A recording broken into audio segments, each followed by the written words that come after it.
been having something of an issue with the last time I took this out at night. My floodlights are bright enough, but they don't give me, oh, oops, I left it on. They don't give me much of a spotlight. So it's a pretty decent, it's just 3 little LEDs and gives me quite a bit of light for working, but it doesn't give me much of a spotlight function. So I got creative. Here's one of my floodlights that I'm not using, and I took one apart and I put 5 LEDs in there, of which I have a mass of all different colors. Okay, just a popsicle stick, some thin super glue to strengthen the popsicle stick because they're really weak, and those 5 LED bulbs, and I get a light like that. So with the floodlight on, I can see to work, right? Hook up my lines and whatnot. But with the spotlight on, now I can see what's out there in front of me. And I've been hitting weeds and little branches and stuff, getting them tangled up in the props. And so this, I could almost see stuff floating on the water, but it was right at the bow when I could see it with the floodlight on. So with this out there, it's going to go up here on the front of the pilot house, front of the flying bridge here. And that should just about solve that problem. And considering that I have an open switch here, channel 6, and an open switch here is channel 3, and I've got a couple of little micro servos and some switches and some more switches, and I can probably figure out a way to turn this stuff on. Which is, you think?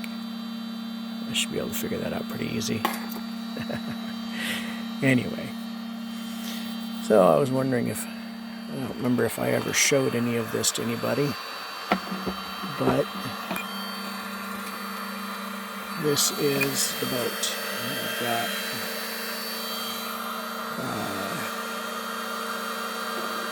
bilge pump and so switch for my bilge pump and water monitors controlled off of a servo right there, a little micro servo right there. The fans you hear running are right there, 2 on each side, and they're built to come out through the exhaust stacks right there. All 4 of them operate from right here. There we go. These are just little RC, like temp scale ECU cooling fans, resistors, 12-volt resistors to keep the lights from burning up. Receivers in there, and because I put it in there where it stays dry and is protected from everything, I've got a whole bunch of short extensions coming out, and they're glued on here, channels 1 through 7. And then I've got twin couplers, Y harnesses on this side, and I had my work lights on one and changed it to 2 different channels. So now they're coming into channels 5 and 6. I've got my fans are all coming from the Ys in here. They hit another Y and come up and plug into channel 7 just for power. I've got another doggone it, work light plugged in right there. That's coming to, that's power from the switches. The switches are in there. That's the other one. So there's my control switches for them. And so everything, the receiver, I don't mess with the receiver at all. It has nothing at all that I do anything with. It's all right here. All of my plugs coming down to the hull, to the servos and everything are all plugged in here, and that they're marked. I don't know if you can read it or not, but yeah, you see 4 and 5. Got them all marked right there. This is all twin harness, Y harnesses, for if I want to double something up. Like at one point I had both of my work lights on one channel and it didn't work well, so I didn't like it. That is a rat's nest. Don't look at that. I made a mistake there. This is all my LED wiring for cabin lights. So that light's pointed up like that to go up into the upper section. The light's pointed down like that to light up downward. And then this plug goes for those lights there. They're just strictly for the portholes. So that's what there is. The blue LEDs are for the bridge up there. So my bridge is blue illuminated and the rest of it is white. Of course, it's got the navigation lights. There's the forward floodlight.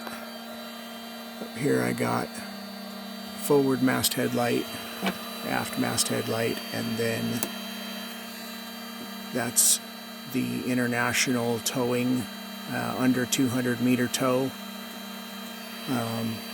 Yellow over white in the back and white over white in the front is international standard. And then of course my water monitors, those operate off of pumps that are follow the hose down there. They're hidden down there. Both of them are down there. And they pull their water from through hulls on each side like this.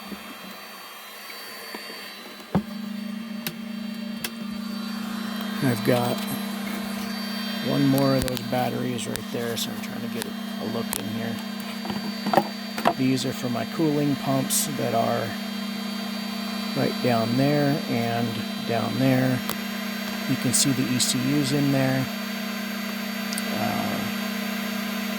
Electronic, yeah, anyway, ESC, sorry. And these are the control switches for those. So forced air cooling, forced water cooling, the bilge pumps, or the cooling pumps intake here and exhaust here on each side. I have my pumps, oh that's right, servos. I have my impellers, they're propulsor pods, azimuth pods, and these suckers are amazing.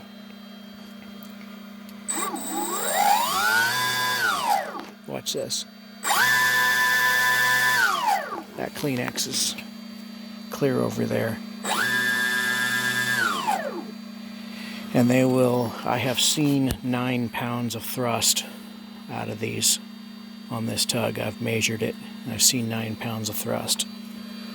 So I have 3 cables here, 16th inch cable. The first one is 17 feet, or is 15 feet. Then I have a 10 footer, and I have a 7 footer. The 15 footer I found works the best when it's out between the tug and me. And then I have put my wife and daughter on behind me in a daisy chain. That's 700 pounds. 3 kayaks weighing 700 pounds. And when I hammered the throttle on this thing, we could feel the acceleration off of this thing. These 4 of these batteries is 20 pounds and gives me 28 amp hours. I have yet to run them down, and I've been out for 4 miles, 3.5 hours, and I still haven't run them down. And that's not running light, that's towing. That's running 50 to 75% thrust, or throttle, and I still have yet to run them down. So that is my Tug Ship Atlantic. I also put used some RC truck tires and left the foam in them, so they're soft. I got nice grip. And so she's got tread on her tush, and she's got some grip on the hip, and she's got some knobs on the nose now. I have yet to have it out. It's 4th of July weekend, and I am not going out there right now. My local marina is a madhouse. So maybe tomorrow we'll go out and give it a try. But anyway, so far it has done remarkably well. It has handled waves clear up, splashing water. I've got white water over the pilot house. I've got green water over the bow. I've had water in here that deep. I've had easily a couple gallons of water in here. And the bilge pump pumped it right out, no problem. So, eventually, here before too long, I'm going to get a video of all 3 kayaks. That is my 17-foot kayak, that is my wife's 14-foot kayak, and my daughter's 13-foot kayak, all on tow behind this tugboat, and doing about 2 miles an hour at 75 to 80% throttle. Pretty amazing for a 3.5-foot long, 30-pound tugboat.